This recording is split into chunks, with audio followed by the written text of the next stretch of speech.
This is a story, not news. Like, it's not recent, just in case anyone was worried. And I was fine when it happened anyway.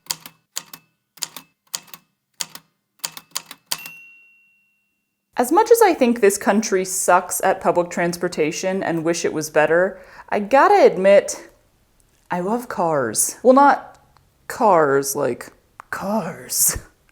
I don't know that it's possible for me to have less interest in cars as a person who loves cars so much. I have no interest in knowing more about cars or how they work. Maintaining a car is boredom encapsulated for me. The newest tech in the car world, meh. Types of cars? I literally can't tell most of them apart. My favorites, since the earliest days I can remember, were just whichever car is the smallest. Slug bugs, baby. But I have always loved having a car since the first moment that it happened. For me, my car is a safe space. When I had roommates, weird living situations, no privacy, my car was a place to be alone. Nowadays, it's not so necessary. My home is a safe space. But I do still tend to feel more comfortable singing at full volume, stimming, talking to myself in the car. Maybe it's a nostalgia thing at this point. I make a lot of discoveries, have some good conversations, write a lot of scripts while in the car. Kind of like how the shower can be such like a creatively alive time for a lot of people. Same thing. Anyway, I am a person who cannot stand being a bother, can't stand inconveniencing anyone, and because my brain is so fun, it'll tell me I'm inconveniencing others, even if they tell me I'm not. When I was younger, I called myself independent. I don't think that's untrue, but that independence definitely stems from a desperate desire to never ever force effort from another human on my behalf. So being driven around to dance class, to my first part-time job, to my friend's house, it was never my favorite thing to start with. Having to get rides while at college, I did not like it. Not only were there the fairly frequent, hey, can someone drive me to Walmart for shampoo kind of requests? But there was also like, hey, anyone going back to Texas for spring break? Can I hitch a ride? College was 3.5 hours away from home, and luckily there was a fairly decent number of my fellow theater majors who lived within a semi-short radius of me, but there wasn't really that one person who had a car, lived nearby, and who I was close enough to make them my go-to. Therefore, every time another break rolled around, I'd go through the list of possible rides, trying to figure out who I'd already bothered too much, who I would inconvenience the least, who I could spend 3 hours in a car with without ruining whatever semblance of a relationship we had. It was a delicate dance. There were so many breaks. But at last, during Christmas break of my junior year, my oldest sister got a new car. For several years at that point, she'd been saying that she needed a new one and that whenever she got it, she would give me the old one. This was huge to me, like insanely generous. We did not come from a family that could afford to gift cars. It was well known and established that your first car was your responsibility to acquire, but as a full-time student, I had to funnel all of the paychecks from my part-time jobs into living expenses, tuition, books. My God, why are college textbooks so freaking expensive? Honestly, getting a free car from my sister felt too good to be true, and I was fully prepared and would have understood if she had changed her mind and traded it in. But she didn't. And in January of my junior year, I got to drive the 3.5 hours back to my college dorm room by myself for the first time. It was glorious. 2, 4, 6, 8, 10, 12. You gotta do one more. The car was a Ford Focus, a very pretty light blue, pretty dang old at this point. It had made it through some experiences, shall we say, and come out the other side running, so that was good enough for me. Most of whatever problems it had were kept safely secret under the hood, but there was one notable, unmissable issue. The air conditioning was broken. Now, in January in Texas and then Arkansas, this was not a problem. Also, again, I was just freaking grateful to be able to drive myself to Walmart for shampoo finally, so I was determined to never let this issue get the best of me anyway. But like, summer is a bit of a different story. Oh, I made those tiny. That's all right, we're going with it. I ended up spending that summer in Oklahoma with one of my sisters, working as a waitress at Olive Garden. Good times. The uniform was black, which was a good thing because you couldn't see how soaked in sweat I was when I arrived for my shift. Actually, right after moving in there for the summer, this car almost did get the best of me. There was no air conditioning, no cold air coming out of the vents, but I could still blast the fans for a bit of airflow, right? Found out a bit too late.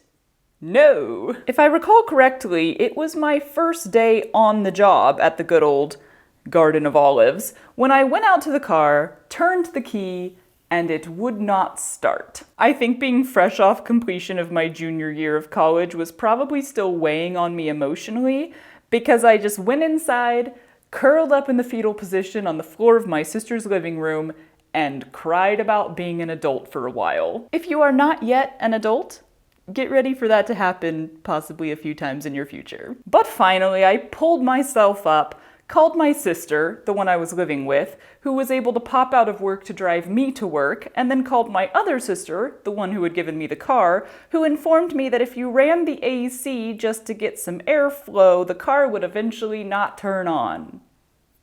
I was still grateful to have it. I got it fixed just enough to work, made it through my summer in Oklahoma, and then drove myself back to Arkansas for my senior year of college. And here's where having my own car really became necessary. So much happened during my senior year. There was so much stuff going on that it's basically one giant blur in my memory. But sometime in those 2 semesters, I believe I went on at least 4 pretty long across the country road trips, possibly 5. I was able to drive to nearby towns to pick up aerial equipment for a show I was directing.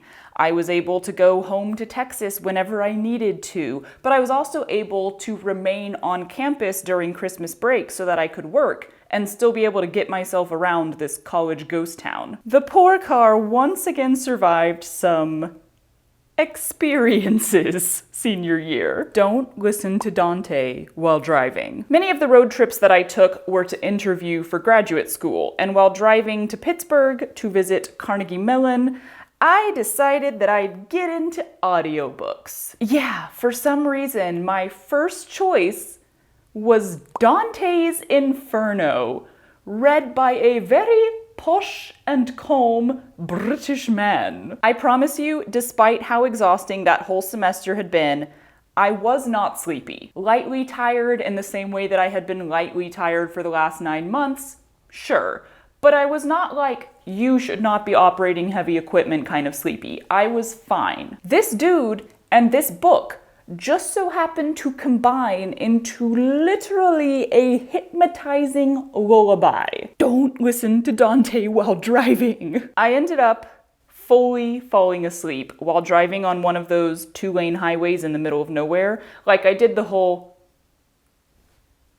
but I think I was out just long enough that I must have turned the steering wheel pretty hard, and then when I woke up, I went to overcorrect, and basically the car spun in a full circle and then ran off the side of the road into the ditch median area. All the lights on the dashboard were flashing, my heart was racing, the big bottle of carrot juice that I'd been drinking was everywhere, but y'all, it is insane how much worse it could have been. I mean, first of all, the highway was empty enough that there were no other cars nearby for me to hit, but also, do you know those big concrete blockades that are sometimes on the sides of highways? I missed one by like a foot, about that much for the metric system people. Once I had calmed down, cleaned up, turned the car off and on again, everything seemed fine. I literally just got back on the road and kept driving, without Inferno, of course. However, I did have 2 of my tires blow out very shortly after this.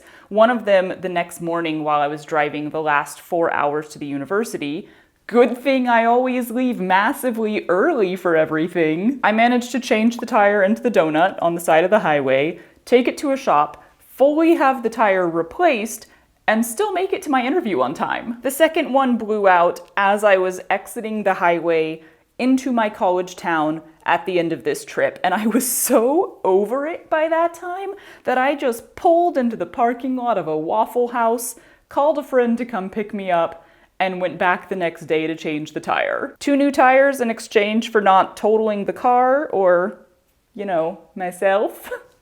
I was cool with that. Upon graduating in May, I was able to return the favors that had been done for me all those years and drive a carless friend home to Texas. We had become close my senior year, and before starting the next chapters of our lives, I was gonna crash with her at her parents' place for a week, just to unwind and spend some final time together. Her parents were such amazing, lovely, delightful people. My first morning there, having heard about the lack of AC, her mom held out her hand and demanded that I place my car keys in it. She took my car to the shop, intending to pay to have the air conditioning fixed, which was so incredibly generous of her. Then she brought it back with some news. The AC was still non-existent. Upon being examined by a professional, numerous other problems had made themselves known. The kind of problems that are potentially life-threatening, or at least like break down on the side of the road kind of problems. She had opted to get those problems fixed instead, knowing that I was about to embark on yet another chunky road trip. It was the wise choice. I had decided to go back to Florida to work a second college program at Disney World. That meant a 16-hour drive in summer across some very warm states. If they had not paid to fix the many, many things that were wrong with that car, because I certainly couldn't afford to, I really don't think I would have made it there. I would have ended up curled in a fetal position on the side of the road, crying about being an adult. Instead, I made it to Orlando in one piece, no problems whatsoever, just a little bit sweaty. By this point, I was pretty accustomed to dealing with the lack of AC thing. I started at about 3 or 4 p.m., I think, and drove straight through the night to take full advantage of the cool, sunless hours, and then arrived early enough that I could go freshen up at a gas station before checking in at Disney housing. Once there, I had access to their bus system, and I think I did utilize that some during the hottest months. But also, I now knew the great joy of alone time in the car, and with complete strangers as roommates once again.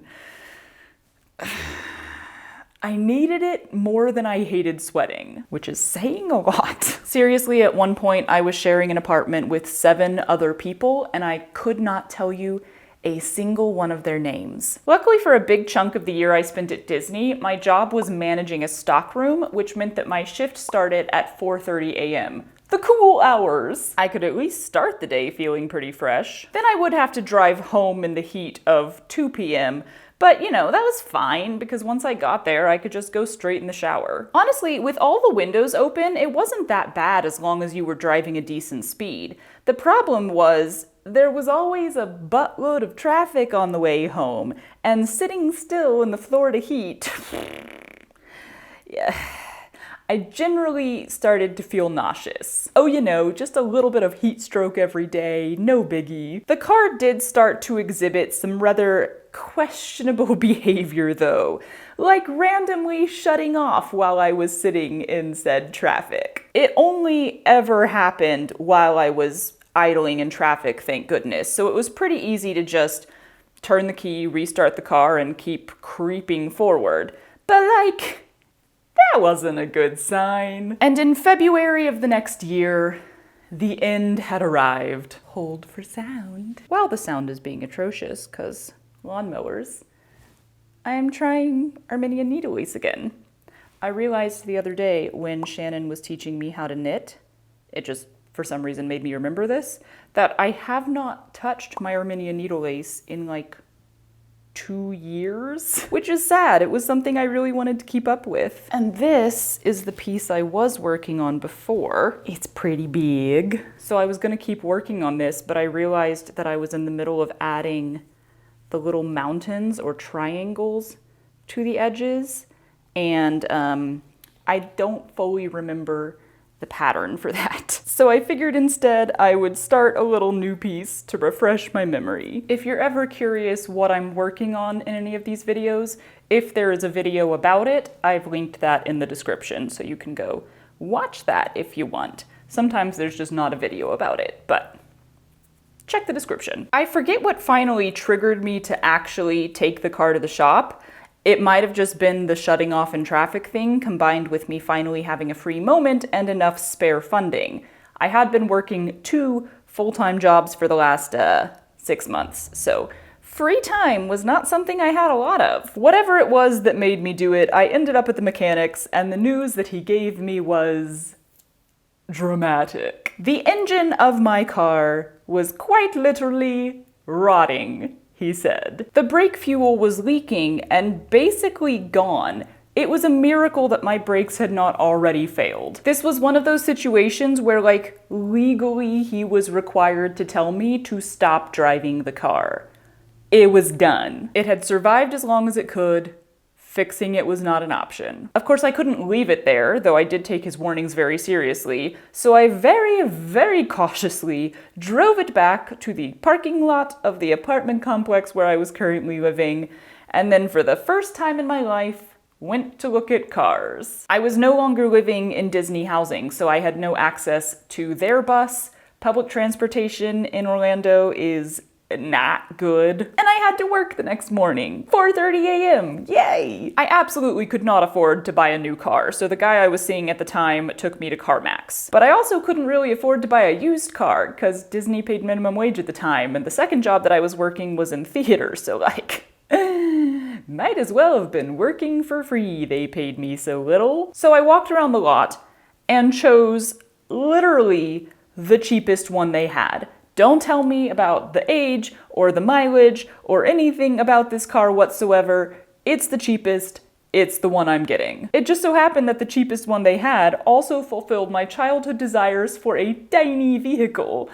It was a smart car. Y'all, I loved this car. I mean, I finally had AC again, so that alone was pretty dang amazing, but also it was just so tiny and so easy to park and to turn and to weave in and out of the mind-boggling Orlando traffic. So tiny. In fact, it was so tiny that it would panic if I drove through a large puddle. I'm not kidding. The lights on the dashboard would start blinking for a minute like, oh my god, I'm drowning. It was so tiny that I later learned how to hide behind semis while driving down the highways in Oklahoma, because otherwise I would be blown off the road by the wind. It was so tiny that several years later, so shortly after finally paying off the loan, I would total it by running over a piece of tire. But I'm getting ahead of myself. Let me wrap up the life of the light blue Ford Focus. It's set in the parking lot for ages because I wasn't really sure how you're supposed to get rid of a car that you can't drive, and I did not have the time or the brain space to research it.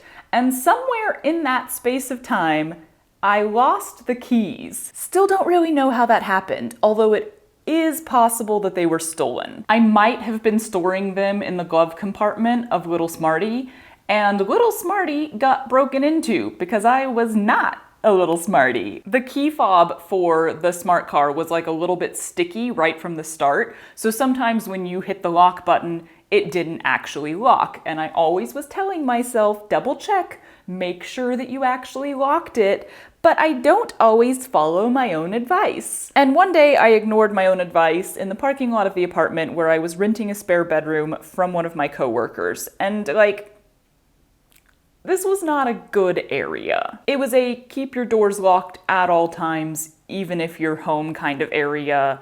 It wasn't that surprising to hear gunshots kind of area. So yeah, it's not really that surprising that I came down the next morning and found that my car had been rifled through. I think someone just took the opportunity and did it very quickly because nothing had been broken, and honestly, there wasn't much in there worth stealing. A couple dollars in change for whenever I accidentally got on the toll road, some prop daggers, I hope they had fun with those, and possibly the keys to an undrivable Ford Focus sitting just a few spots away in the same parking lot. Or I just lost them somehow. Whatever happened to the keys, it created a bit of an additional problem because I believe in order to get a junkyard to come haul away a vehicle, you have to show the registration for that vehicle. So, you know, you can't just have someone else's car towed just for the funsies of it all. Or revenge. But the registration was inside the locked car. Finally, one day, I took some duct tape and a hammer and determined to take care of this crap. I feel like it's another sign of the kind of apartment complex I was living in.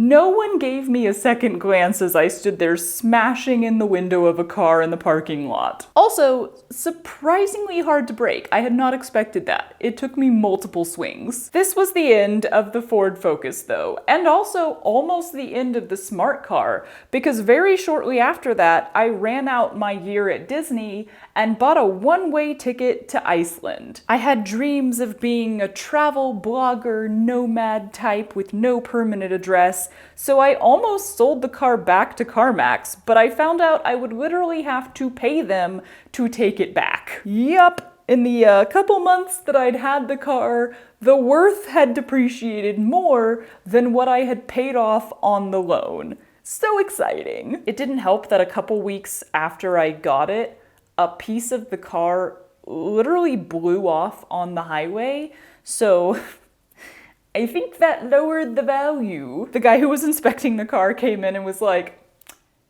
"Do you have the missing piece?" And I was like, "Dude, no, I was on the highway. It just detached and then like, whoosh, it was gone." It was probably a good thing that I kept it though, because I was able to pack my entire life into it somehow and road trip the 18 hours back to my sister's house in Oklahoma so she could store all of it while I figured out my life. I went from Iceland to Great Britain to a 6-month cruise contract and then back to Oklahoma, where I was very grateful to have a car waiting for me because there's really no good public transport options there. Then it was back to a cruise ship, this time with my current partner Matt, before moving back to Orlando, this time together. I took a lot of 16 to 20 hour road trips in that baby car, as my sister called it, and despite the wind on a bridge or a heavy storm being pretty intense when you're 6 inches off the ground and only weigh about 100 pounds, I really enjoyed it. It was nice to be in this cozy little black egg all by myself, and I had tricks to avoid or survive the somewhat unsafe feeling conditions. Or so I thought. In August of 2019, Little Smarty came to an end. I was working in background casting for a show called The Right Stuff. We not only did the casting and scheduling for all of the extras on the show, we also wrangled them on set, which makes them sound like a bunch of toddlers or cats. But no, that basically just meant that we were on set to check them in and out, to answer any questions that they had, to guide them from place to place, which is possibly where the wrangling term comes in. The show is set in the 1960s, which means getting all of the background in hair, makeup, and wardrobe was a pretty long process. AKA, we almost always started real early. One day, I was driving to Universal Studios, which is where we filmed when we were not on location. It was 4 a.m., the highway was traffic-free, just the way I like it, and I maybe was not paying as much attention as I should have been. At the last moment, I realized I was about to miss my exit. No problem, there's no one else on the road. Just quickly pull across 3 lanes of traffic and you're good to go. Well, there were no other cars on the road, but there was some stuff they'd left behind. In my haste to make my exit, I drove over a rather large piece of tire. You know, like the chunks of tire, the chunks of rubber that come off of semi wheels and just litter the side of highways. It was that. It was a big chunk. It was like, I don't know, like that big. But also, it's just a piece of tire. But also, I was driving a baby car. Yeah, there were some horrid sounds and I knew I needed to stop immediately. Also, I think the car kind of forced me to stop immediately. I pulled onto the shoulder, dashboard lights a-blinking, and got out of the car to find that the piece of semi-tire was now wedged into my front left tire. Also, the bumper was like half destroyed and something was leaking out of the front. It did not look good. What do?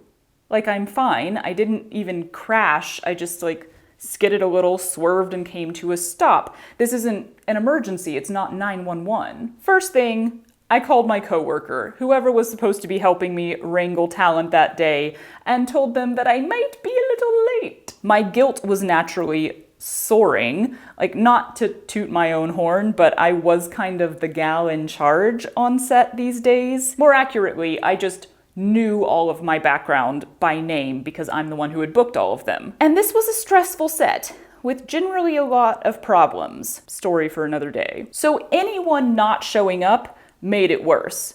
Me not showing up Well, they handled it, of course. As soon as I explained that I had possibly destroyed my car, they were all sorts of proper, sympathetic, and concerned and told me not to worry about it, but also like, could you still maybe get here as soon as possible? So then I text Matt. I don't even think I called him first because waking up to a phone call is a little bit jarring, so I figured I'd start with a text. Bless his little man brain and ability to sleep through anything. 4 calls and like 24 texts later, he was still snoring. I gave up on him. I am a strong, independent woman, and I can find a towing company that's operating at 4 a.m. Have you ever looked up towing companies? They don't have good reviews. Like, none of them. It's kind of like fast food. The only people who are interested enough to leave a review for this company are mad. I could choose between the 0-star or the 1-star. But ooh, look at that, a 2-star gold mine. It's not a hard process or anything. You just call the number, tell them your location, wait there on the side of the road until some gruff middle-aged man shows up, tell him the car is not drivable, observe the tire, stuck in the tire, and then stand there and watch while he decides how to drive it onto the tow truck anyway. Then sit quietly in the passenger seat while he drives you all the way home. It's not a hard process, but it wasn't my favorite experience. He dropped the car nearby the townhouse where we were currently living, and I strolled inside to find my darling partner still just 100% fast asleep. I almost just took his car and left again without even bothering to wake him up, but I wasn't sure if he needed it that day, so wakey wakey. He was very befuddled by my presence and very apologetic about the whole thing, but like, what you gonna do? Can't fault him for being good at sleeping. I wish I was that good at sleeping. I took his car, drove back to Universal, paying closer attention to the exit this time, and was only about an hour late to set. Grand. Alas, though, that was the end of Little Smarty. I believe we called someone out to the house to look at it because it was a little hard to tell how bad the damage actually was, and they were like, yeah, no, it's totaled. You completely busted the, insert car terminology here. Rather than leaving it in the parking lot for a few months as I had with the Focus, we just decided to take it with us to CarMax and trade it in for whatever couple $100 they would give us. But y'all, the guy who had come out had wrenched the piece of tire out of the front wheel so that we could drive it, and like it kind of seemed fine. There were no weird smells or worrying noises or anything. It was like a 20-minute drive to CarMax. We got all the way there. We're at the last light. The building is right here. We just need to turn left and then turn into the parking lot. We're sitting in the left turn lane, waiting for the light to turn green. It died. Just like, gone. It's done. It's over. Apparently, whatever had been leaking out of the front was necessary for continued operation. Who would have thunk it? You know what's a great experience for someone who hates being a bother? Having your car break down on the road.